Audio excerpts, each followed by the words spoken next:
What is antimatter? Saying that is the opposite of matter is easy to the ear, but what is exactly the opposite about it?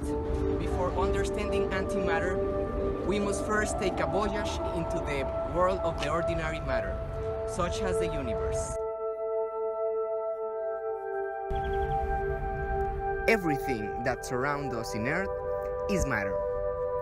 The rocks, the animals, the plants, the clouds, the air, even ourselves. Our characteristics are coded in our particular DNA, a small helical spiral made of complex molecules. These molecules are made of atoms, which are the smallest pieces of an element that can exist and still retain the characteristics of that particular element. Hydrogen is a perfect example. Hydrogen atoms are the lightest of all elements. Even though hydrogen is relatively rare on Earth, it's the most common element in the universe. Vast balls of hydrogen burst into light as stars, such as the sun. It is in the stars that the full variety of elements is fashioned.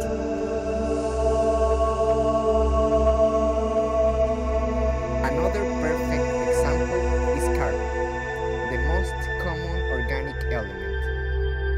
Carbon atoms can bend in different forms, such as diamonds, graphite, and carbon black.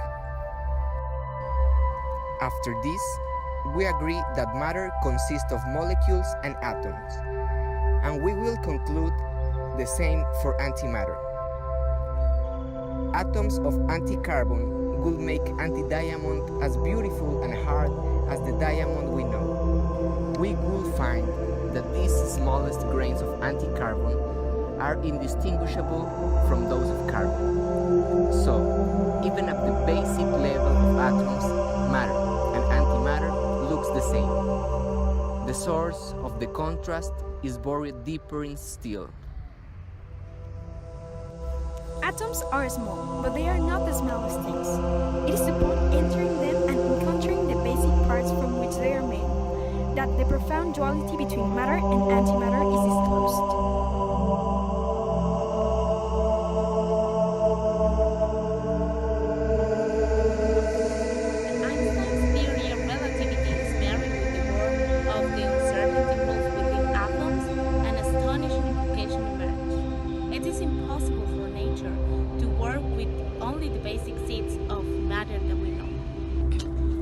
Every variety of subatomic particle, such as electrons or protons, nature is forced to admit a negative image, a mirror opposite, each of which follows the same strict laws as do conventional particles. As the familiar particles build atoms and matter, so can these contrary versions make structures that at first sight appears to be same as normal matter but fundamentally are dissimilar. Inside atoms, we find swirling electric currents, magnetic fields, and electric forces that attract things and repel others.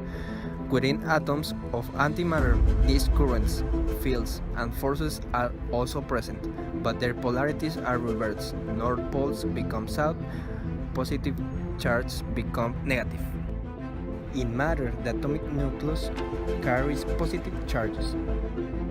Electrons, the tiny lightweight particles are moving around the nucleus, are negatively charged. It is the mutual attraction of positive charges that keeps the electron gyrating remotely around the central positively charged nucleus. The laws of electricity and magnetism, which underline the existence of bulk matter, don't care about which bits of matter are negatively charged and which bits are positive. If we swapped all the positives to negatives and all the negatives to positive, the resulting forces would be the same and the structure would be unchanged.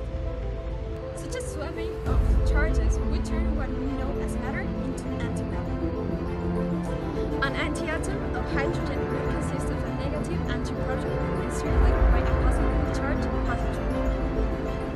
Dirac first predicted that such a mirror imaging of matter should exist. Summarize this enigma on receiving his Nobel Prize in 1933. He said, "We must regard it rather as an accident that the Earth, and presumably the whole solar system, contains a preponderance on negative electrons and positive protons. It is quite possible that for some of the stars, it is the other way around." But that guides us to another question. Where can we find antimatter? To answer this question, we must first understand the CP symmetry.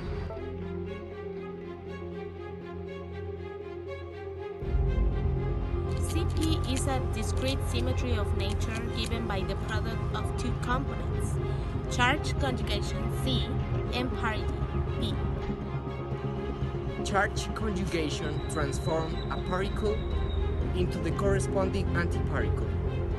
Parity is the transformation that inverts the space coordinates. If we apply C to an electron, we will obtain a positron. In other words, charge conjugation maps matter to antimatter. If we apply P to an electron moving with a velocity v from the left to the right, the electron will flip direction and end up moving at the same speed v from the right to the left. Parity produces the mirror image of reality.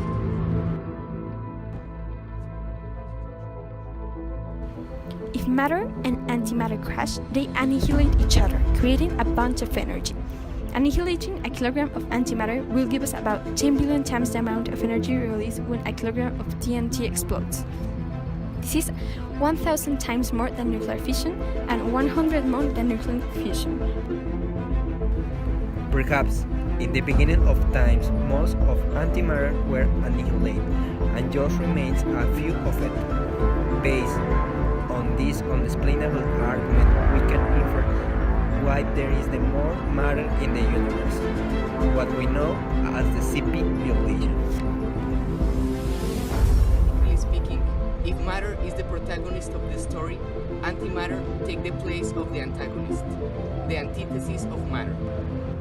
Nowadays, antimatter does not exist normally, at least on Earth.